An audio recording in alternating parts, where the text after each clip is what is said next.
Olá, eu sou Kaique Fontes, sejam bem-vindos ao Musical Gym Podcast. E hoje a gente trouxe um convidado aqui inusitado, um cara que com certeza tem uma experiência para compartilhar e quebrar vários paradigmas, que é o Brian. Ele é contrabaixista, fisiculturista e membro da orquestra do Teatro Municipal de São Paulo, primeiro contrabaixista. E aí, Brian, beleza? Beleza, boa noite. Boa noite. Eu devo corrigir uma coisa ainda. Ainda não competi como fisiculturista. Eu vou estrear agora, em junho, no IFPB São Paulo. Então, ainda era para estrear em março de 2020, mas tudo foi cancelado. Ainda tá muita coisa cancelada. Então, vou estrear na categoria Men's Physique agora em junho aqui em São Paulo. E vou ganhar um título. E depois você pode dizer que é atleta de verdade. Olha, eu gostaria queria pegar essa deixa aí pra gente começar um assunto que eu tenho certeza que você vai falar muito bem sobre isso, que é a questão do resultado, né? Processo e resultado. Você disse, eu ainda não sou um fisiculturista porque eu ainda não competi, ou seja, você trouxe essa ideia do resultado, mas eu já te vejo como fisiculturista sabendo de todo o processo que tem por trás disso. Ainda não venci o Pro Card, mas de contrabaixo já venci. Já tenho o Pro Card de contrabaixo. Só para contextualizar, eu também não te conhecia. Por acaso, um dia eu tava no Instagram e vi a sua conta, e aí eu vi um cara bombado, tocando contrabaixo. Falei, quem que é esse cara aqui, meu?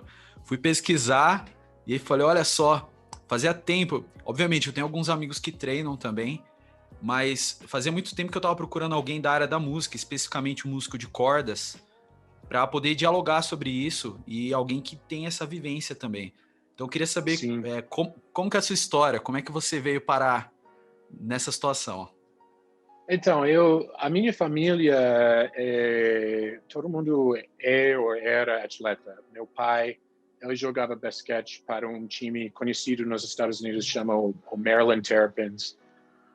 E ele sempre, desde muito jovem, me orientou a fazer esporte sempre teve. Era quase regra, teve que fazer algo. Então, rodei vários esportes, luta, e, sei lá, eu tenho essa necessidade de ser sempre ativo fisicamente. Então, eu desenvolvi como contrabaixista, né, paralelamente como atleta. A minha esporte preferida nunca era luta, na verdade, era mais para jiu-jitsu. Mas tantas vezes eu me machuquei. E ali acho que eu tenho uma exceção à minha regra, que não precisa escolher entre esporte e música, mas na verdade naquela eu desloquei o meu ombro até na estreia na noite de estrear Rigoletto aqui no Teatro Municipal. E por sorte o sensei conseguiu colocar de volta e 30 minutos depois era normal. Então não tinha que cancelar. Eu toquei de boa. Mas essa foi a última vez que eu treinei jiu-jitsu, porque realmente, na minha idade, não combina tanto com ser contrabaixista. Mas, em geral, eu digo para as pessoas que não precisa escolher entre esporte e música e ser atleta. Se você toca contrabaixo, se você toca cello, se você toca viola ou violino, você já é atleta, você já está lidando com as principais questões que os atletas mais elites lidam, né? Se você já teve uma lesão e teve que cuidar dessa lesão e descobrir um jeito de tocar sem agravar, né? Se você já teve que estudar um trecho e deu cansaço, você ficou cansado, aí você está lidando com, né, muscle fatigue, como dizer, você precisa deixar aquele músculo descansar. Se Aham. você já treinamento, né? A ideia de treinar depois descansar, isso é fundamental no esporte também. Muito, ó, isso que você falou, eu achei bem interessante em relação à minha experiência também. Porque eu treinei judô e jiu-jitsu desde a pré-adolescência e tive idas e voltas. Mas no início de 2009 foi a última vez que eu treinei jiu-jitsu também, por mais coincidência que pareça. Porque eu fiquei meses parado e aí eu voltei para treinar em uma academia nova. E na época eu tava com uns 98 quilos. E fazendo um rolamento, eu senti muito meu ombro, pelo Sim, impacto. E foi a primeira vez que eu despertei em relação a isso. A primeira vez que veio essa questão de eu ter que realmente não ser uma escolha exclusiva, mas eu ter que pensar qual é a prioridade para o meu corpo. Porque, como você disse, o sim. músico, ele é um atleta e a gente trabalha com o nosso corpo. Então, foi a primeira vez que, de um ponto de vista profissional, eu comecei a pensar em priorizar os recursos físicos que eu tenho para música. mas, mas jiu-jitsu, de todos os esportes, é o que mais, assim, it's the most demanding, how do I say that? É extremamente exigente no corpo, Sim, jiu-jitsu, da pegada a todo o corpo, né? A ciência corporeal, você tem que saber como cair até, né? sim, Porque, sim, com 40 anos e 100 quilos, as quedas não são tão fáceis como são para os moleques de 19 anos. sem dúvida. Mas, ou tem vários outros esportes que não vão, que podem viver em harmonia com a carreira de um músico. Fisiculturismo, por exemplo, eu considero um esporte que dá para fazer e tocar muito bem. Acho complementar até, porque eu uso muito. Há certas similaridades. A ideia de preparar semanas e meses e meses e meses para dar uma apresentação de 5, 10 minutos, né?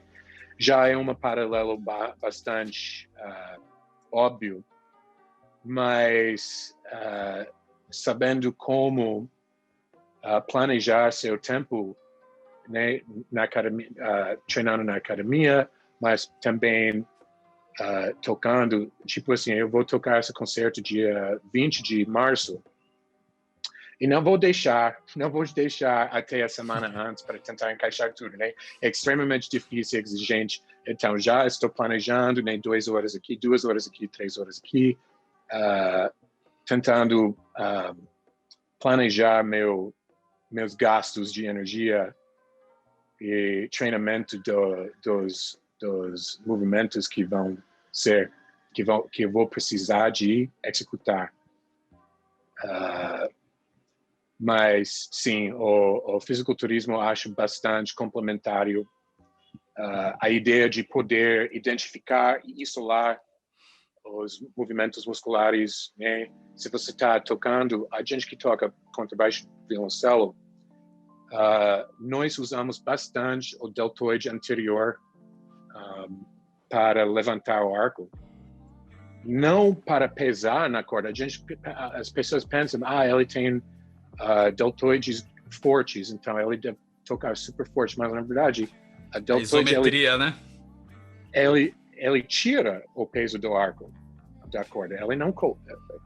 a gravidade que coloca peso no arco. O deltoide, ele suspende o arco. Então, um deltoide anterior forte e disciplinado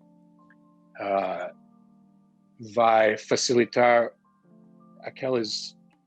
Quando você tem que gastar o arco suavemente e lentamente. Sim. Aí, disciplina no deltoide é extremamente útil para não cansar, para não começar a balançar, sabe? Acabar recrutando outros músculos para você conseguir Sim, compensar e causar as tensões e lesões, né? sim. Então, ter uma ciência de qual músculo que eu estou usando. Né? No antebraço, no deltoide posterior, até um pouco. no lumbar, Sem dúvida. né? Sentando numa postura que não vai agravar a coluna, os discos, né? Essas coisas ajudam, na verdade, muito, não atrapalham nem um pouco. Eu acho que agora a gente entra num ponto polêmico. Antes eu só queria comentar sobre isso que você falou, porque as pessoas, quando elas ouvem o resultado do som, às vezes a percepção acaba sendo inversa na terceira pessoa ao invés de quem tá tocando. Porque quando a gente faz realmente força, né, para você estabilizar, é quando a gente quer tocar pianíssimo. Quando a gente precisa tocar um fortíssimo, é como você disse, quem vai atuar é mais Soltar. é a gravidade. A gente acaba pronando um pouco mais para conseguir favorecer o ponto de contato, mas a gente usa a gravidade ao nosso favor. Sim. E a... Pode falar. Não, é exatamente o que você falou. É só deixar a gravidade fazer. E será ruim, será bastante ruim tentar, assim, pressionar, porque dificilmente você vai conseguir uma pressão igual ao longo do arco, assim. Como você falou, soltar e pronar para conseguir aplicar pressão no ponto do arco. Fora as questões técnicas que são, né, da técnica do instrumento, principalmente o instrumento de corda, mas é interessante que essa percepção da técnica em relação aos movimentos do corpo, que eu aprendi no judô, no jiu-jitsu ou na própria academia de musculação, me trouxe uma concepção diferente do meu corpo e até de assimilar a própria técnica. Eu lembro que uma das primeiras vezes que eu usei isso de forma inconsciente foi dando aula para uma aluna,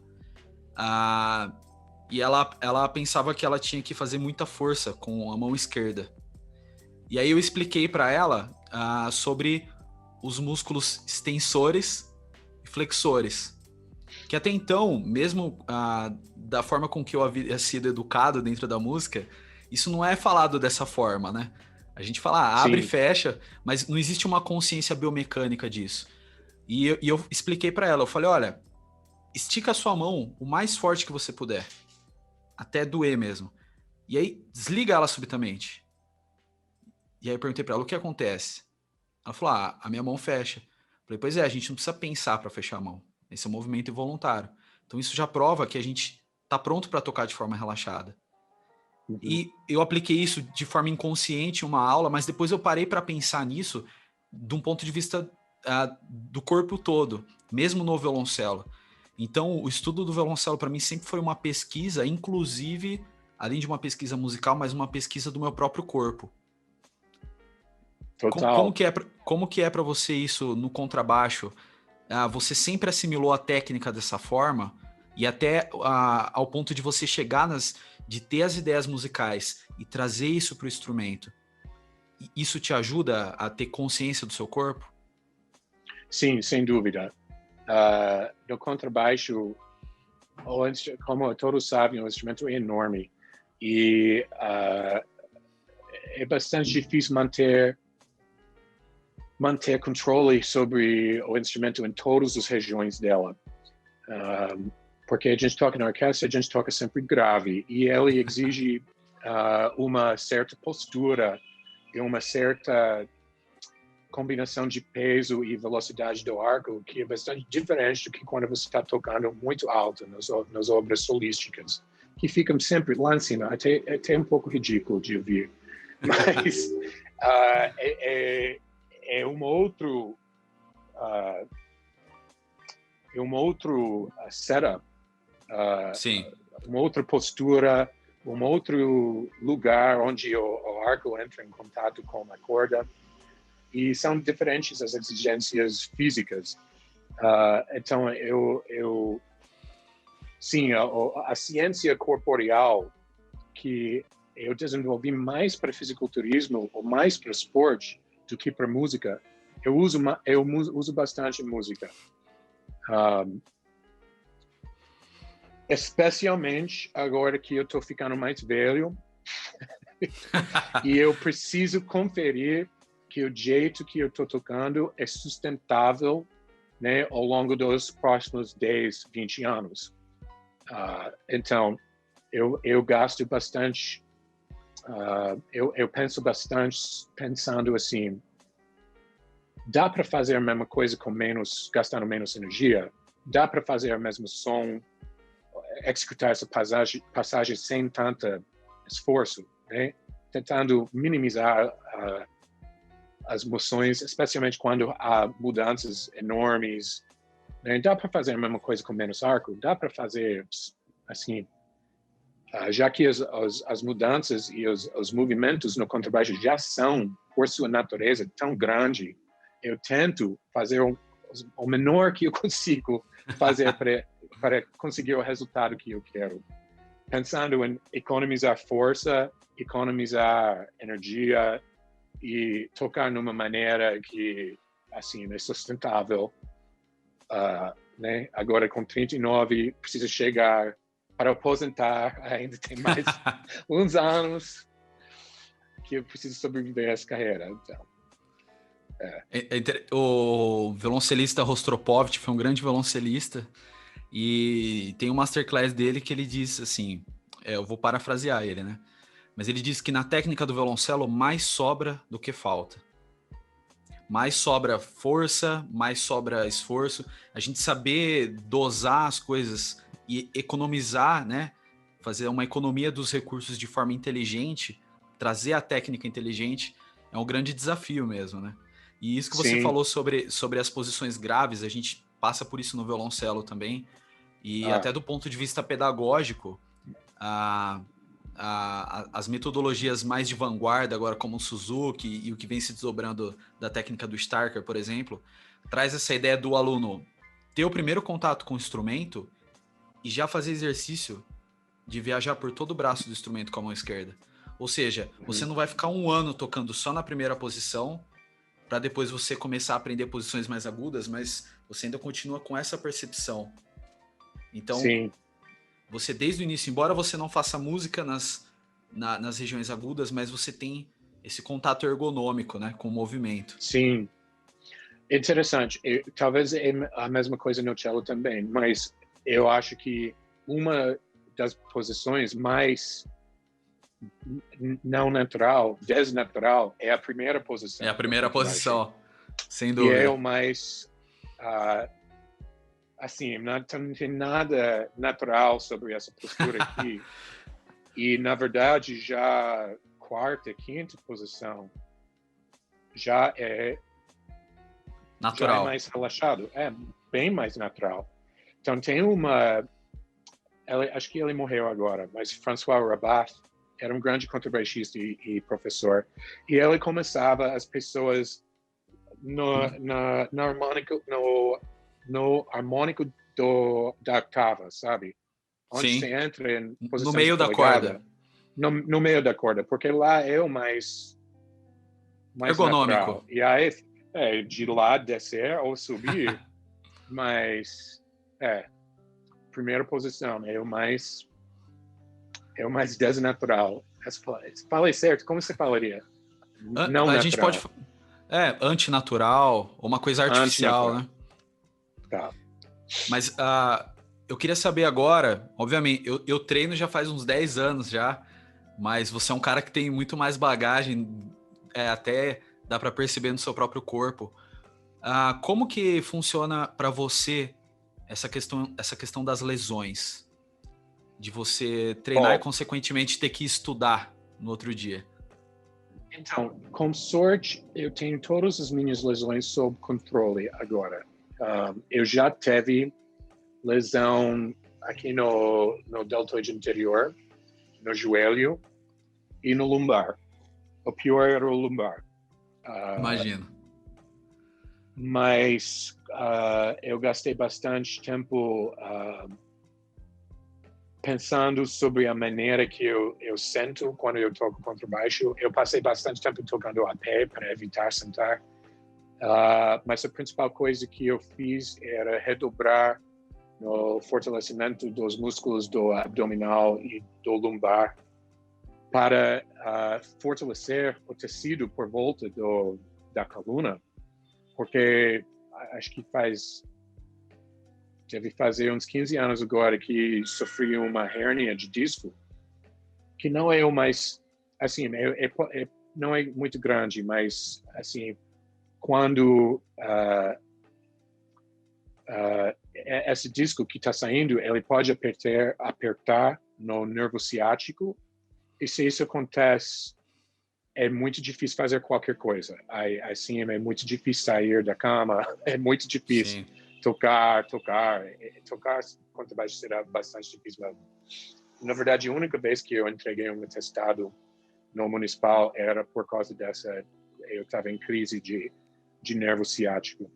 Então, a coisa que mais me ajudava a controlar essa dor era fazer prancha e fortalecer os músculos do abdominal e lumbar, que eu tinha uma tendência de não treinar como eu deveria ter treinado, né? E também, quando você passa muitas horas sentado, e especialmente quando eu tenho que tocar repertório muito alto e fico assim desdobrado, assim, o lumbar tá alongado, e se passa 3, 4 horas assim, na hora de ficar de pé não fica reto. E outra coisa, você tá com uma mão na frente, né, segurando o arco e tal, e outra mais por perto. E você faz essa postura e você vai ver que os músculos no lado contrário. Então, estendi o braço direito, inclinei para frente. Os músculos no lado esquerdo da coluna estão sendo utilizados. E estão muito... Acaba que, no meu caso, um lado da coluna está bem forte e o outro lado não é subdesenvolvida. Porque nunca ficou assim, né? Sempre ficou assim. Então, esse lado aqui nunca está tendo resistência, nenhum tipo de treinamento de resistência. Então, tive que... e por acaso, esse lado que está fraco é o lado que pega, é o lado onde a dor fica. Então, eu me forcei a fazer prancha. Nem no início eu não consegui fazer muita coisa, mas consegui fazer prancha. Então, comecei por aí e fiquei treinando mais e mais os músculos abdominais e do lumbar para controlar aquela lesão. Cara, isso é no violoncelo, por exemplo. Obviamente a gente toca sentado, né? Mas existe essa questão também, principalmente do ponto de vista da estabilização do abdômen, consequentemente da lombar, né? Porque alguns violoncelistas usam o encosto da cadeira, mas não é necessário, né? Do ponto de vista técnico, você consegue tocar sem o encosto da cadeira, mas isso requer esse fortalecimento do ponto de vista isométrico, como você disse. A gente precisa ter essa flexibilidade, mas precisa equilibrar, né? Porque no violoncelo, no contrabaixo ou no violão, são movimentos assimétricos, né? Ou seja, a gente está sempre... não é como no piano, talvez, que a gente tenha o teclado, Sim. né? E a gente consiga fazer as coisas em um plano. A gente está trabalhando sempre com esse plano tridimensional. E isso traz, principalmente no violoncelo, a gente tem muito essa questão da antecipação. Acredito que em todos os instrumentos de corda, né? Ou seja, se você vai realizar uma mudança de posição grande ou pequena, você pensar acontecendo do grande para o pequeno, ou seja, ela não começa no dedo, ela começa no seu corpo, antecipação para o movimento. Isso, principalmente do professor André Micheletti, foi algo que me introduziu no violoncelo por um caminho muito mais saudável, e obviamente do ponto de vista da performance isso te leva a ter alguns resultados com mais facilidade. Como que você faz esse paralelo de movimentos, séries e repetições dos exercícios na academia com o seu estudo de contrabaixo? Bom, então, se você vai na academia treinar, assim, bíceps, vamos dizer, você vai pegar e fazer, como vocês dizem, remada? Não é remada. How do you Puxada. say curls? Puxada. Bom, na hora de fazer, não é somente o bíceps que está sendo trabalhado, né? O antebraço também, músculos pequenos, estabilizadores aqui, estão sendo trabalhados e estão ficando cansados. Então, por essa questão, eu gosto de acordar e estudar contrabaixo primeiro. Estratégico, porque diretamente depois de treinar, não vai ser o meu melhor desempenho, sei lá, nos músculos da mão, do antebraço. Então, eu gosto de treinar as coisas que precisam ser treinadas no contrabaixo primeiro, as coisas mais difíceis, que também causando problemas. Né? No momento é esse concerto de Borodina que eu estou preparando. Então, todos esses harmônicos chatos, vou começar a treinar eles de manhã, antes do que eu fico cansado. Bom, vou treinar e eu não vou treinar diretamente antes de um concerto também, da orquestra, porque se você tem, sei lá, vamos dizer que tem um solo de contrabaixo naquele dia e eu estou um pouco ansioso, aí a mão começa a tremer, diretamente depois de treinar pelas mesmas razões, esse tremor pode ser agravado, esse tremor pode ser agravado. Então, eu encaixo o treino na academia onde não vai atrapalhar diretamente alguma coisa no contrabaixo. E não é uma questão de, assim, treinei de manhã, de noite já estou de boa, não vai causar problemas. Mas diretamente depois poderia causar problema. E por exemplo, vamos supor, se um dia anterior que você tem um concerto e se você for fazer um treino, você diz que você regula a intensidade, o volume do treino, mas você prioriza, por exemplo, treinar pernas, que você consegue fazer um treino volumoso, mas não vai afetar, entre aspas, tão diretamente, ao invés dos músculos superiores. Como que você pensa isso? De um dia para o outro, dificilmente ia afetar. Assim, eu já estou treinando tantos anos, já estou fazendo as duas coisas tanto tempo. Talvez quem está iniciando na academia ia sentir ainda cansaço, né, 12 horas depois, mas dificilmente isso vai me afetar. Somente se for uma coisa extremamente delicada, eu ia mudar. Se eu tivesse aquela solo de Ginastera, ou talvez a primeira sinfonia de Mahler, que tem aquela coisa que deve ser muito piano, em teoria deve ser piano. Talvez eu ia pular a academia aquela dia, ou fazer perna, como você falou. Mas eu não sinto muito na vida orquestral, eu não vejo que atrapalha tanto assim. Comigo, eu já testei isso. Foi quando eu fiz meu primeiro recital na graduação. Eu pensei, bom, essa semana, e consequentemente eu tava sentindo muita dor sempre no ombro esquerdo. Umas 3 semanas antes do recital. E aí eu pensei, bom, essa semana eu vou fazer diferente. Eu não vou treinar e eu vou só nadar. Porque eu gosto muito de nadar. E se você tiver... Você consegue se cansar nadando se você quiser, né? Sim, então, sim. Eu fiz diferente. Embora eu ainda estivesse usando o mesmo músculo, eu nadei a semana toda. E foi interessante que me trouxe essa percepção de que não importa o exercício que você está fazendo, mas você precisa conhecer o seu corpo e o seu tempo de recuperação naquele momento também, né? Porque como você disse, hoje com os 39 anos de idade, por melhor que esteja o seu físico, você tem uma consciência muito grande do seu tempo, do seu limite, do seu tempo de recuperação.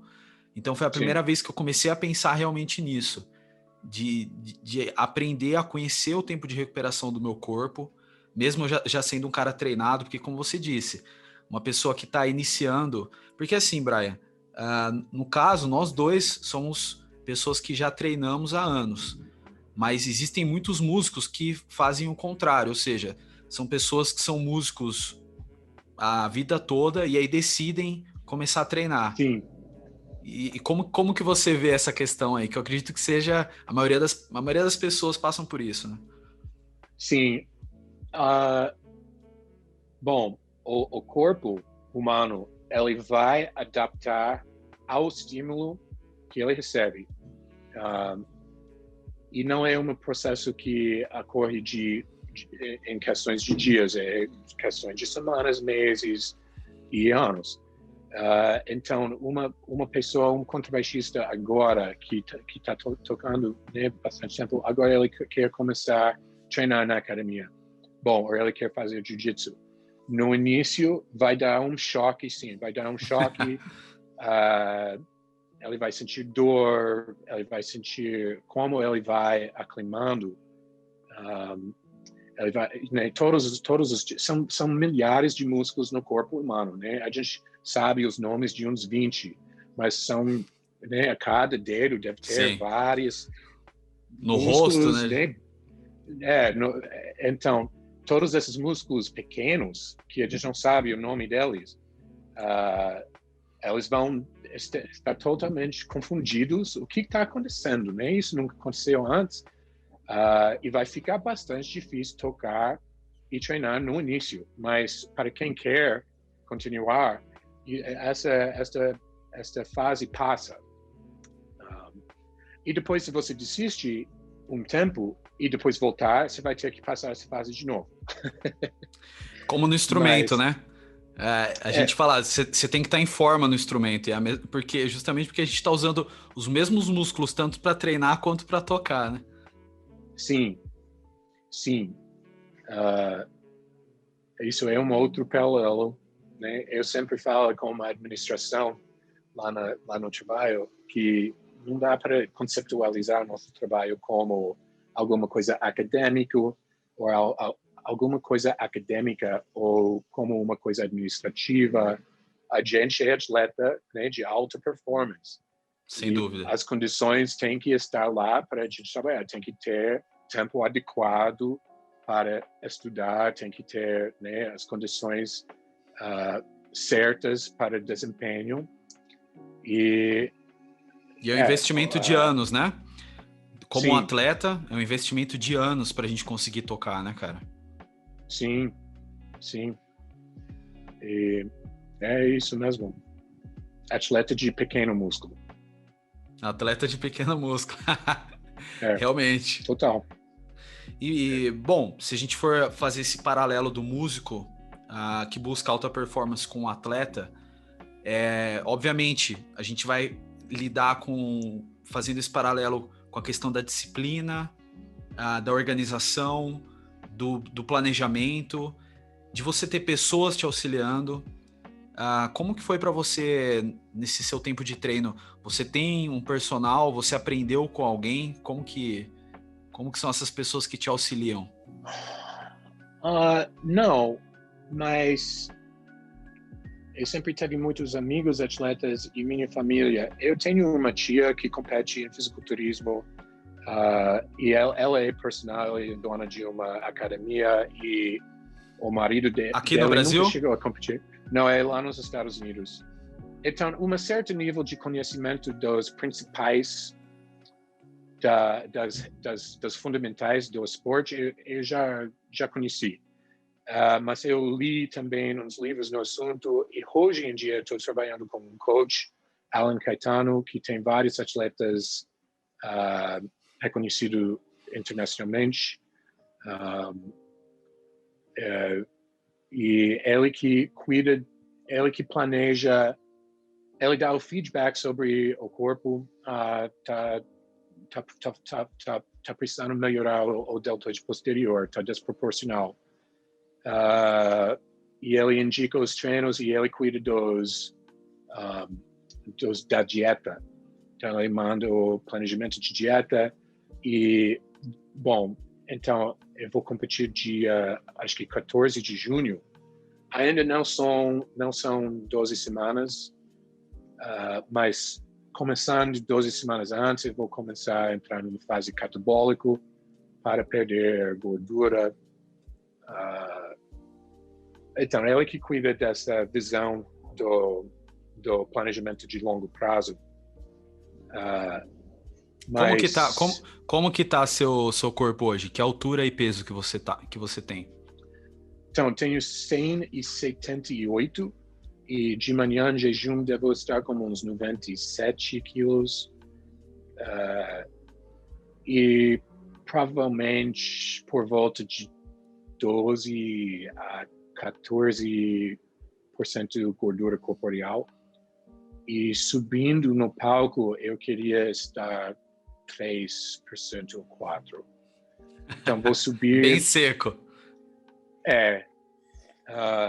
Então, vou subir provavelmente 88 quilos por volta, uns 10 quilos a menos. Mas, a questão de encaixar tempo para o esporte e tempo para a música, bom, isso é outra similaridade, que não dá para tocar contrabaixo 10 horas por dia, não dá. Não é bom fazer também, você vai se machucar. Também não dá para treinar 3 horas por dia, não dá. Você vai se machucar. Assim, o processo de destruir, de danificar fibra, ela é rápida. É rápido esse processo. O processo de construir, de recuperar, esta é que demora. E você não precisa, assim, fazer isso ativamente. Acontece quando você está dormindo. Então, é só cuidar da dieta, não sair comendo qualquer coisa, ou bebendo, ou fumando também. E isso é um processo que acontece. E dá para até estudar contrabaixo enquanto está acontecendo. Então, o maestro, o Roberto, ele me perguntou ontem no live dele quantas horas que eu estou passando na academia, quantas horas por dia? 1 hora só. E, na verdade, os estudos apontam que treinos que passam 80 minutos já não rende mais nada, não há benefício. Então, é bom ser eficiente, fazer o que você tem que fazer. No meu caso, eu não preciso, assim, há vários músculos que não treinam porque eles crescem demais. O trapézios, por exemplo, eu preciso dar um jeito de treinar os músculos por volta do trapézio sem treinar o trapézio, porque está desproporcional seguindo o critério do esporte. Isso tem também a ver com aquela questão de ciência corporeal, né? Você consegue imaginar se seu professor de violoncelo falou para de assim, fazer qualquer coisa com a mão errada, né? Então, a ideia começa a ser como não usar um músculo. Né? Sem dúvida. É o mais difícil, né? É o mais difícil. E nesse seu período aí de preparação, você disse, ou seja, você treina 1 hora e descansa as outras 23 horas, né? E me fala uma coisa, como que é essa questão da disciplina? Por que dessa pergunta? Quando o Musical Gym, ele surgiu justamente dessa ideia de trazer esse paralelo entre a música e o esporte. Ou seja, esses aspectos cognitivos que a gente traz do esporte para a música e vice-versa. E assim, eu tenho a impressão que quando você consegue se condicionar, ou seja, você consegue aplicar disciplina na sua vida, na música, você também consegue transferir esse comportamento, ou seja, esse filtro da realidade para as outras coisas. Como que é para você isso? Total. Não somente em esporte, mas em vários aspectos da vida, né?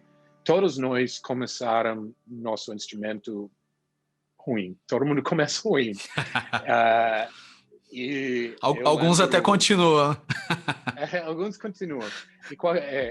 Eu tenho meus dias até hoje. Mas,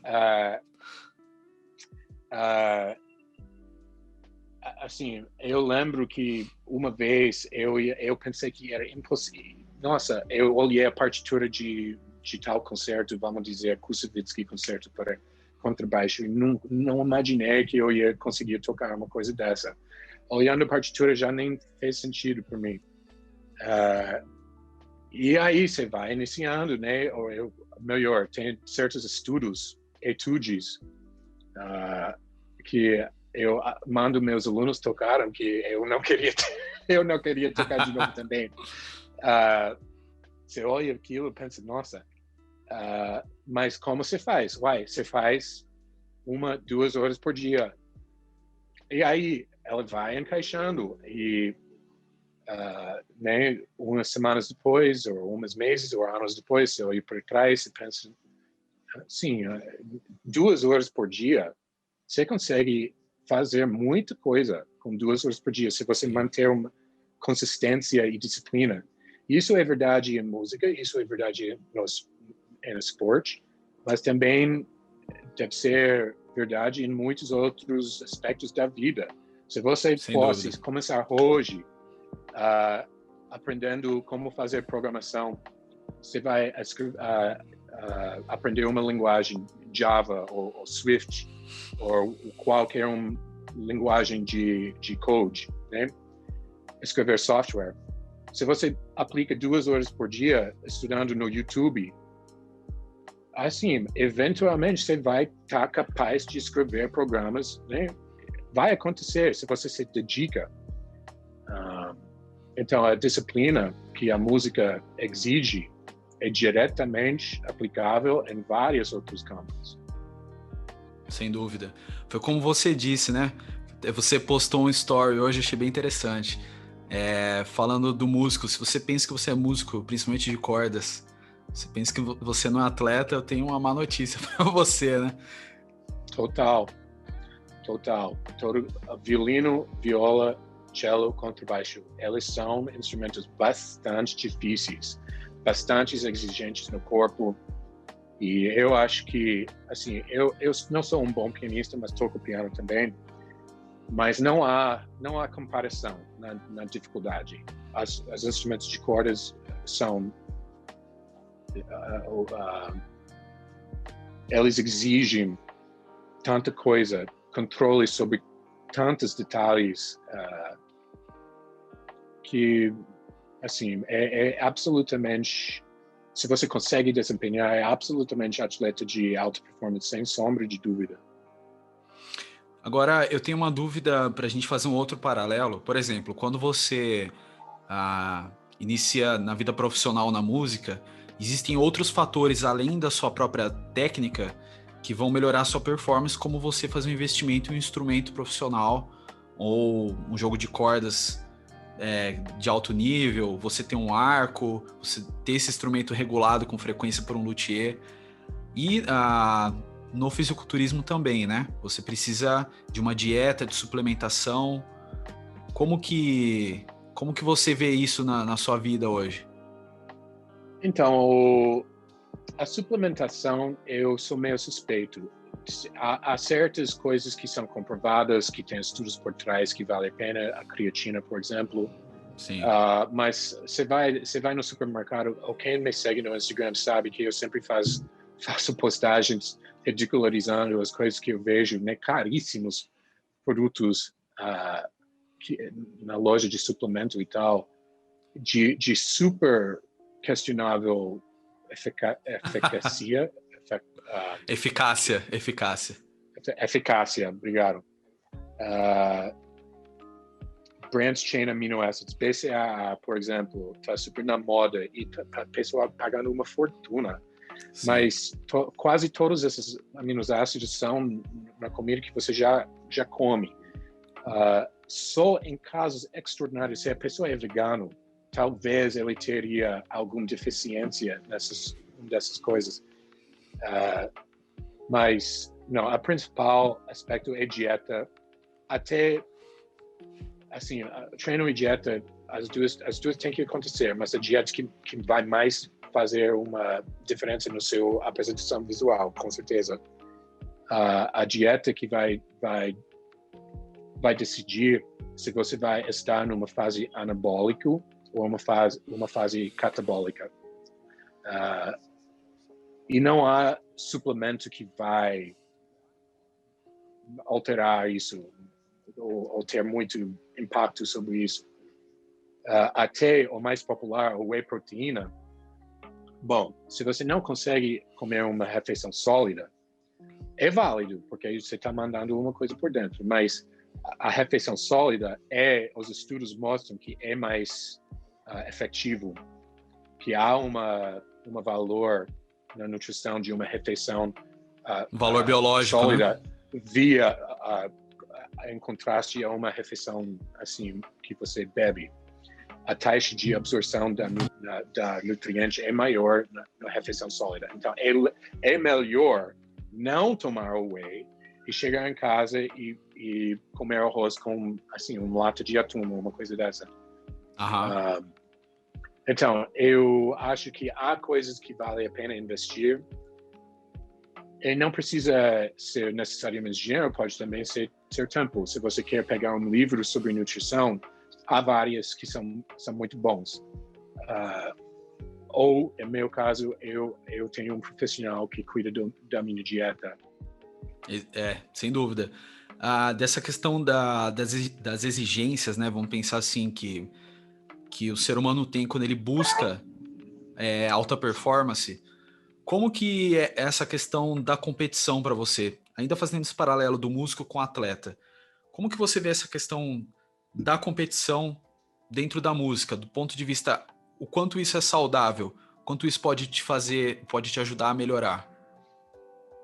Então, há esse lado na música, sim.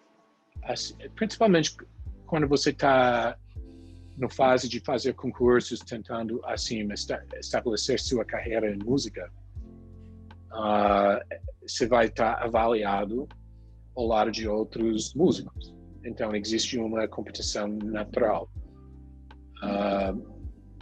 E isso não é muito diferente do que ter uma fila de atletas e dar pontuagem neles. Mas, dito isso, a sua verdadeira concorrência é sempre você mesmo. Eu acredito nisso.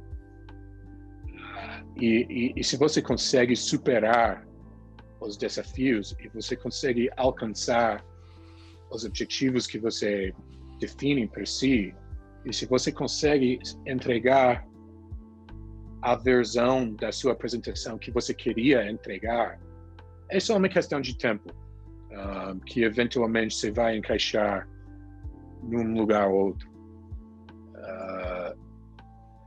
E isso é verdade no esporte também, porque, assim, talvez uma pessoa não consegue, assim, botar o shape tão elite que ele queria, mas talvez esta pessoa teve algum desafio para superar.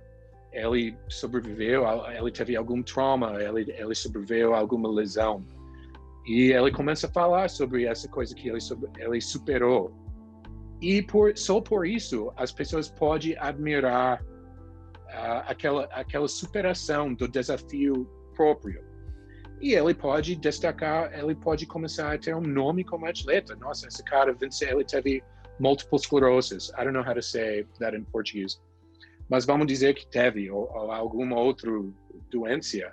Então, não botou o melhor shape, mas o que ele conseguiu fazer é super impressionante. Ele vai ganhar, quem sabe, se ele não consegue ganhar patrocinador, um monte de seguidores nas redes sociais, ou o que é. Sim. A história dele como atleta vai ressonar como público.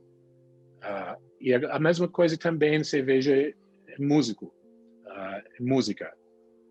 Se você consegue contar sua história, ser assim, dentro do ponto de vista artístico, né? Isso. Você ser artista além de músico, né? Porque essa foi uma questão que a gente tratou em outro podcast também. Você conhece músicos que não são artistas? Eu não vou dar nomes. Mas você conhece? Talvez. E essa é uma questão muito importante pra gente também, né? Hoje em dia, se você quer criar uma carreira em música, há enormes, assim, tem redes sociais, tem aqueles programas de fazer gravações, todo mundo tem já e são fáceis de usar. Os equipamentos que uma vez só os grandes estúdios tiveram, agora tem equipamento legal para muito barato, sem dúvida, relativamente barato. Então, uma pessoa que quer construir uma carreira em música não está limitado a uma coisa assim. Eu vou estudar contrabaixo, vou entrar numa orquestra. Não necessariamente tem que ser assim. Há vários mecanismos de fazer e né, a primeira pessoa de entrar, sei lá, na plataforma TikTok e construir um enorme público tocando contrabaixo, sei lá, quem sabe, tudo pode hoje em dia. É muito, não fácil, mas há muitas oportunidades para quem corre atrás. Da exposição, por exemplo, você agora vai competir em um campeonato de fisiculturismo e é uma exposição muito grande, tanto do seu esforço, do seu progresso em relação ao resultado, do seu corpo, e também a gente tem essa exposição na música. Você é um cara que vai solar um concerto para contrabaixo e orquestra também, que é uma outra forma de exposição da sua profissão, do seu estudo. Como que você lida com isso? Então, não dá para ficar tímido, né? Você é um cara tímido por natureza? Não sei, talvez uma vez, acho que uma vez eu era, mas assim, quando você vive no palco, assim, você descansa de ser tímido, porque como assim, tudo que eu faço sempre tem gente olhando em mim. Assim, eu vou no trabalho e, bom, amanhã a gente vai tocar Schumann e tem gente sentado ali, vão escutar, vou desafinar. Com certeza eu vou desafinar uma nota ou outra e alguém vai perceber. Eu não estou nem aí para isso. Agora, é bastante exposição maior fazer esse concerto de poesia, porque várias vezes, quando o Roberto me ligou para tocar, eu falei, vamos tocar, mas eu não entendi o nível de dificuldade dela, eu nunca tinha tocado esta. É o grande duo de violino e baixo, eu escutei várias vezes, mas nunca tentei encaixar. Várias vezes mais perigoso que eu imaginei, mas bom, a exposição mas outro paralelo, assim, você tem que ter um certo nível de confiança para fazer, e também você tem que ter um certo nível de confiança para ficar de aquelas poses, né, pequenas e pintar o corpo como aquele negócio e subir no palco na frente de várias pessoas e ser criticado, né, pelos árbitros e tal. Mas não há como esconder, não há como separar risco de glória. São dois lados da mesma moeda. Então, se não há risco, não há glória.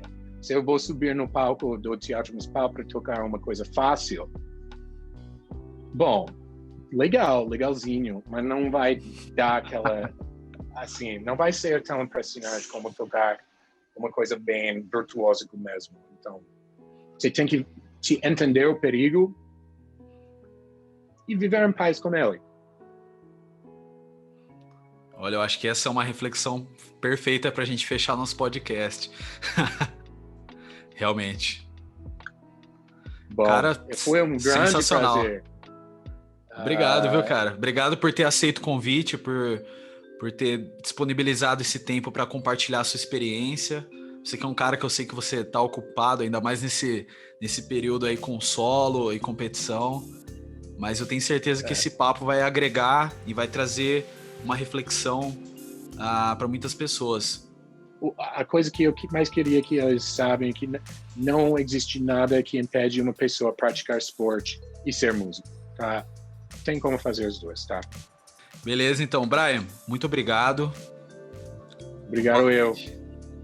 Boa noite. Até o próximo podcast, então.